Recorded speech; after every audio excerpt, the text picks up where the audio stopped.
Hello दोस्तों। तो हम लोग जो कल का कक्षा 11 का बायोलॉजी कर रहे थे एनसीईआरटी का, उसका आज अभ्यास प्रश्न करेंगे, क्वेश्चन आंसर करेंगे।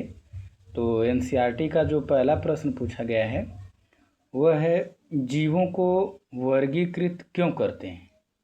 तो इसमें बताया गया कि जीवों की संख्या बहुत अधिक है,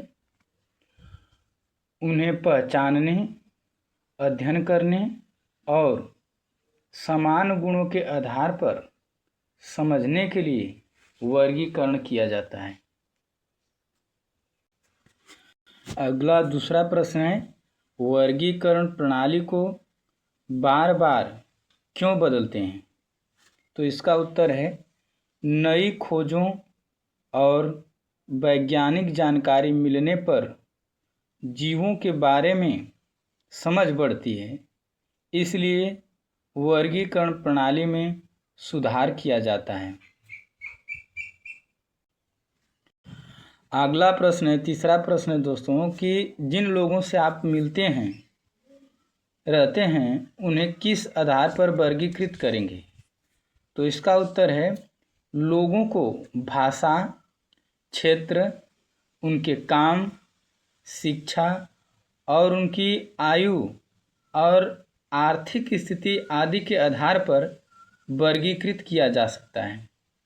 चौथा प्रश्न है, व्यक्ति तथा समष्टि की पहचान से क्या शिक्षा मिलती है। इससे हमें यह समझ मिलती है कि प्रत्येक जीव अलग होते हुए भी किसी बड़े समूह का हिस्सा होता है, यानी प्रत्येक जीव अलग होते हुए भी उसमें कुछ न कुछ समानता जरूर होती है, इसीलिए उसको एक समूह में रखा जाता है।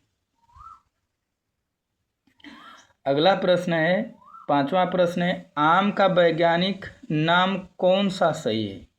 तो आम का सही वैज्ञानिक नाम है मैंगीफेरा इंडिका। छठवां प्रश्न है, टेक्सोन की परिभाषा दीजिए।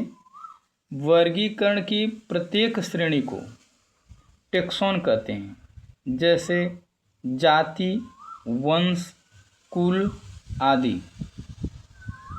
अगला प्रश्न है सातवां, वर्गीय संवर्गों का सही क्रम क्या है।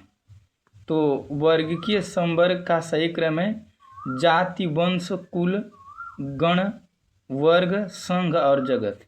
ये छोटे से बड़े की ओर है, लेकिन हम लोग आपको बताए थे एक ट्रिक, बड़े से छोटे की ओर ज्ञात करना है। सबसे जो बड़ा वर्ग की संवर्ग होता है वो जाति, और इसका ट्रिक हम बताए थे, जगत संघ वर्ग बनाकर रहेंगे तभी आपके गण, कुल, वंश और जाति की वृद्धि होगी।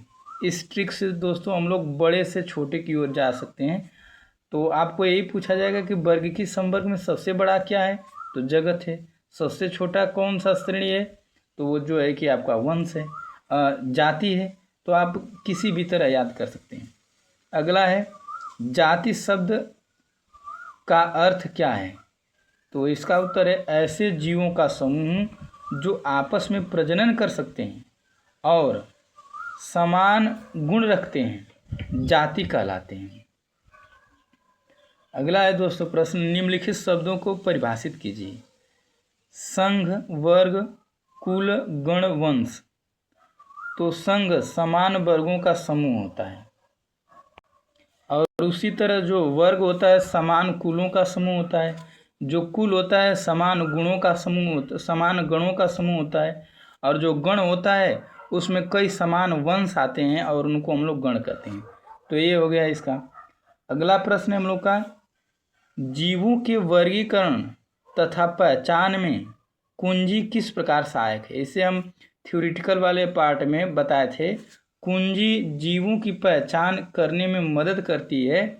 इसके द्वारा जीवों के गुणों की तुलना करके सही पहचान की जाती है। यानी कुंजी द्वारा हम लोग जीवों की पहचान करते हैं दोस्तों।